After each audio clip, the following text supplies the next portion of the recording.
जय श्री राम। आज हम लोग चर्चा करने जा रहे हैं कुंडली में आपके विभिन्न प्रकार के योग पड़े होते हैं। जब आप किसी ज्योतिषी के पास जाते हैं तो बताते हैं राजयोग है, धन योग है, ये है, इस तरीके के योगों की चर्चा होती है। कुंडली देखने के साथ ही योगों की चर्चा हो जाती है कि आपके इतने राजयोग पड़े हुए हैं, इसलिए आपकी कुंडली तो बहुत अच्छी है। अब राजयोग कैसे बनते हैं कुंडली में, ये हम लोग आज देखेंगे कि कौन से ग्रहों की वजह से, किन ग्रहों की कैसी प्लेसमेंट होती है तो राजयोग हमारे बनते हैं। राजयोग हमारी कुंडली का वो योग है कि जब भी राजयोग अगर आपकी कुंडली में है और उन ग्रहों की दशाएं, अंतर्दशाएं जब भी आएंगी तो ये एश्योर होता है कि इस तरह के फल फलित अवश्य होंगे।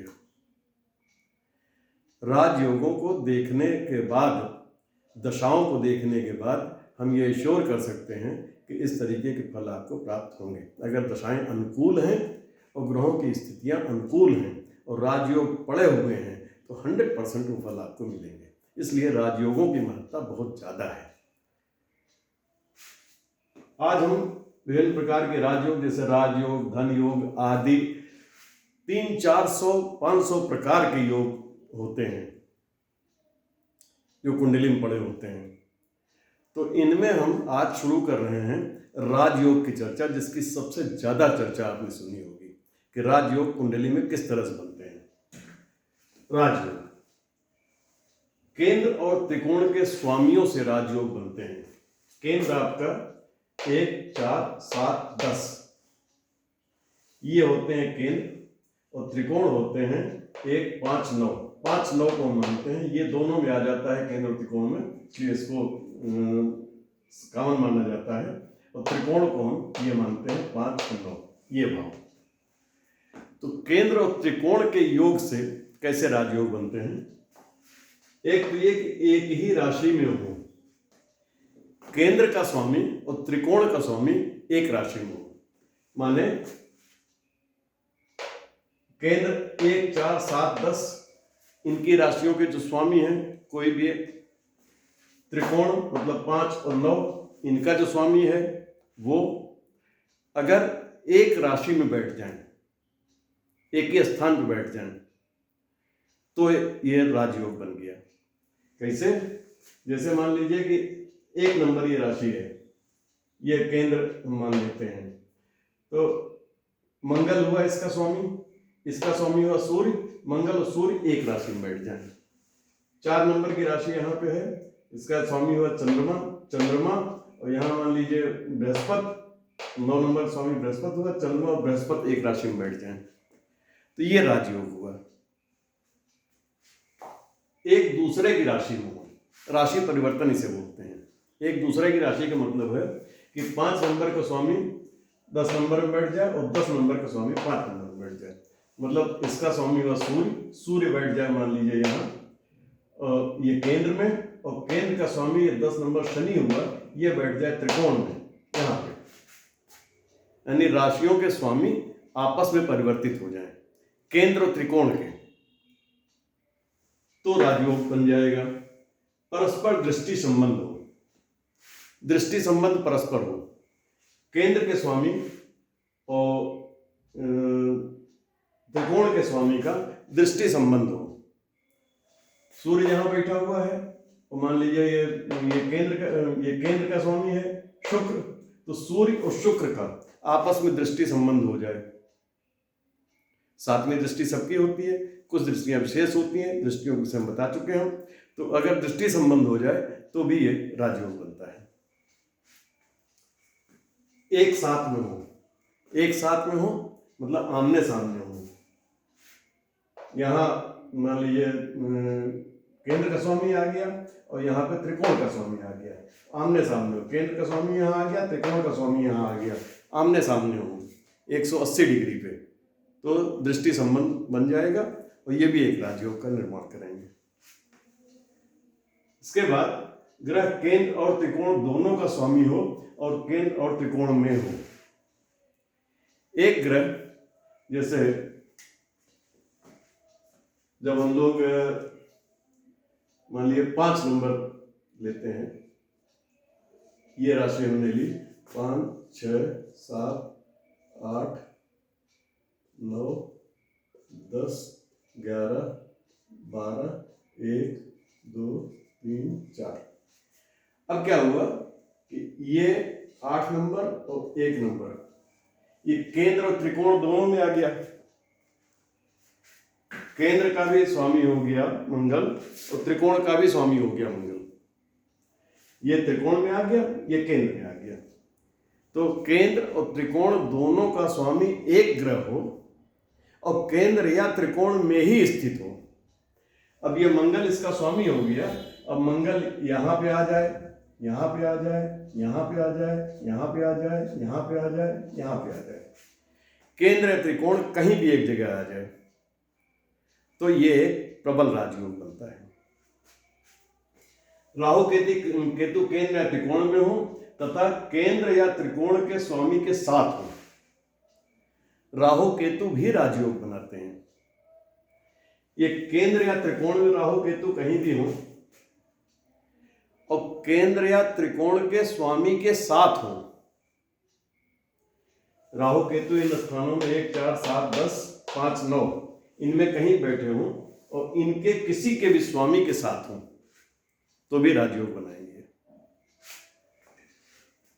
लग्नेश पंचमेश के बीच राशि परिवर्तन हो, लग्नेश पंचमेश के बीच, पंचमेश इसमें कौन हुआ? सूर्य। लग्नेश कौन हुआ? मंगल। लग्नेश पंचमेश के बीच राशि परिवर्तन हो, मतलब पंचमेश लग्नेश में ये सूर्य यहां जाके बैठ जाए और मंगल यहां आके बैठ जाए।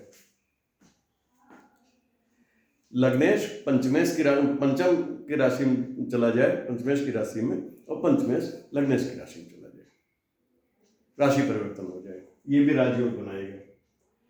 6th Lord, 8th Lord, 12th Lord में एक भी ग्रह नीच का हो और लग्न पर दृष्टि डाल रहा हो। अब नीच के ग्रह भी देखिए बनाते हैं राजयोग।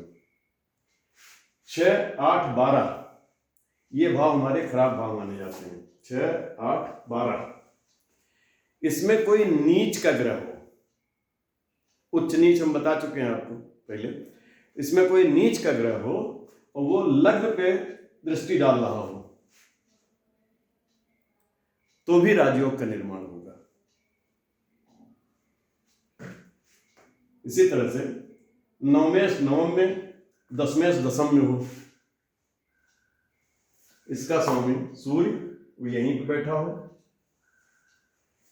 दशम में इसका स्वामी शनि यहीं पे बैठा हो, नवमेश नवम में हो और दशमेश दशम में हो, मतलब नवे भाव का स्वामी नवे भाव में हो और दशमेश दशम भाव में हो तो भी राजयोग बनेगा। या परिवर्तन हो या राशि परिवर्तन हो, या परिवर्तन हो, मतलब नवमेश यहां आके बैठ जाए और दशमेश यहां आके बैठ जाए तो भी राजयोग का निर्माण करेंगे। अनेक ग्रह उच्च राशि में हो, बृहस्पति लग्न में बली हो और 5 ग्रह उच्च के हो, 4 या 5 ग्रह उच्च राशि के हो। सूर्य 1 नंबर में उच्च का, शुक्र 12 नंबर में उच्च का, चंद्रमा 2 नंबर में उच्च का। इस तरह से 4-5 ग्रह अगर उच्च के हैं और बृहस्पति लग्न में बली हो, बृहस्पति लग्न में हो, वो वहां पे बली हो, बल अभी नहीं पढ़ाए हैं, बाद में पढ़ाएंगे तो समझ में आ जाएगा। वहां पे बृहस्पति अगर बली है, मतलब नीच का नहीं है, पाप ग्रहों की दृष्टि नहीं है, पाप कर्तरी में नहीं है, बली है अगर बृहस्पति तो, और 5 ग्रह उच्च के, नेक ग्रह उच्च राशि में हो और 5 ग्रह उच्च के हैं तो ये भी राजयोग का निर्माण करेंगे। अब 4, 7, 10, 5, 9 में चंद्रमा हो तथा बृहस्पति शुक्र बली हैं 4 7 10 5 9 केंद्र और त्रिकोण में 4 7 10 4 7 10 5 9 केंद्र और त्रिकोण में चंद्रमा हो और बृहस्पति शुक्र बली हो, लग्न या चंद्रमा वर्गोत्तम हो। एक तो ये हो गया कि केंद्र और त्रिकोण में चंद्रमा हो और बृहस्पति शुक्र बली हो, तो राजयोग का निर्माण हो गया। दूसरी चीज, लग्न या चंद्रमा वर्गोत्तम हो। वर्गोत्तम क्या होता है कि ये तो हमारा D1 चार्ट है, एक हमारा D9 चार्ट होता है, नवमांश।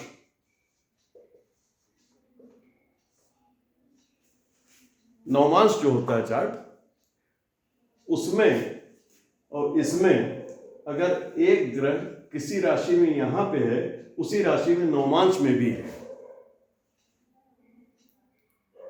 तो ये वर्गोत्तम माना जाता है। जैसे मान लीजिए यहां पे हमारा चंद्रमा है 2 नंबर राशि में, और नवमांश में भी हमारा चंद्रमा 2 नंबर राशि में ही चला जाए।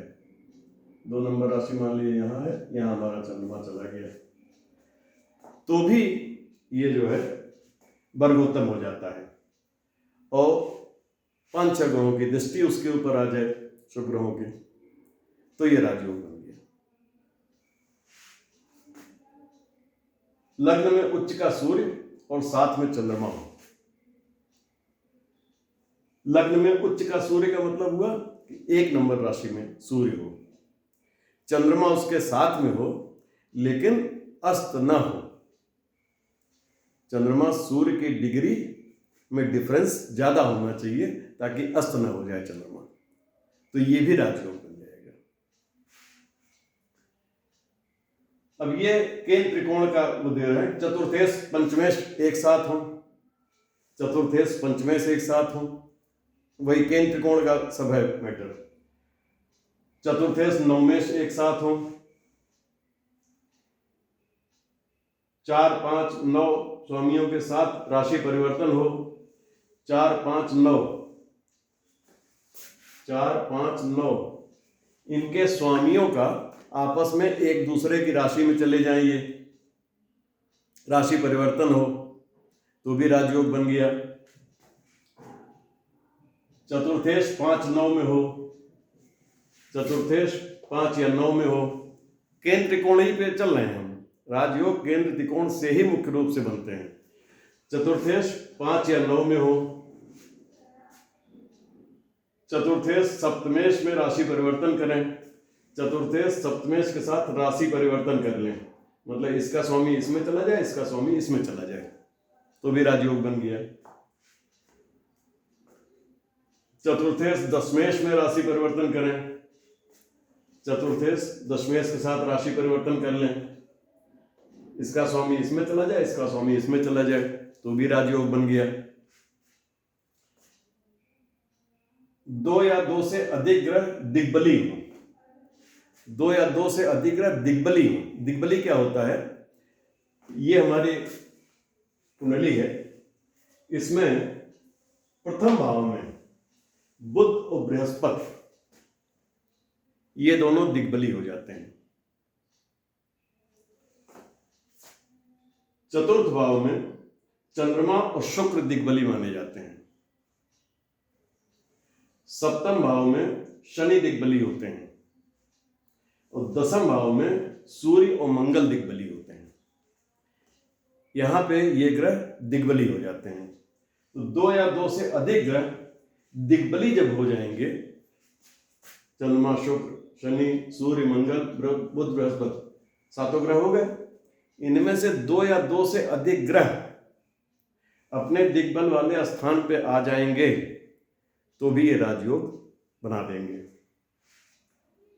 लग्नेश बलवान हो, शुक्र के साथ सेकंड हाउस में हो, लग्नेश हमारा बलवान हो और शुक्र के साथ सेकंड हाउस में हो।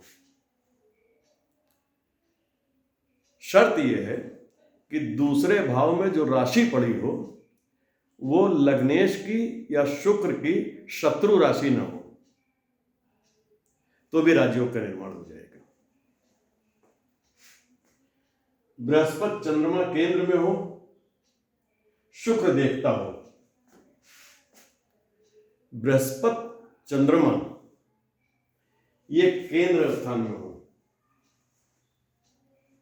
और शुक्र उन्हें देखता हो, शुक्र की दृष्टि पड़ रही हो, शुक्र नीच का नहीं होना चाहिए। कोई भी ग्रह, शुक्र मैं तो नीच का हूं न, कोई भी ग्रह नीच राशि में नहीं होना चाहिए,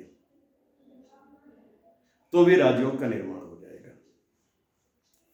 ये हमने कुछ चीजें आपको बताई हैं राजयोग के विषय में, और भी तमाम चीजें जब आप देखेंगे कि 2, 1, 2, 4, 5, 7, 9, 10 इन भावों से संबंधित ग्रह एक दूसरे से संबंध बनाते हैं तो राजयोग का निर्माण होता है।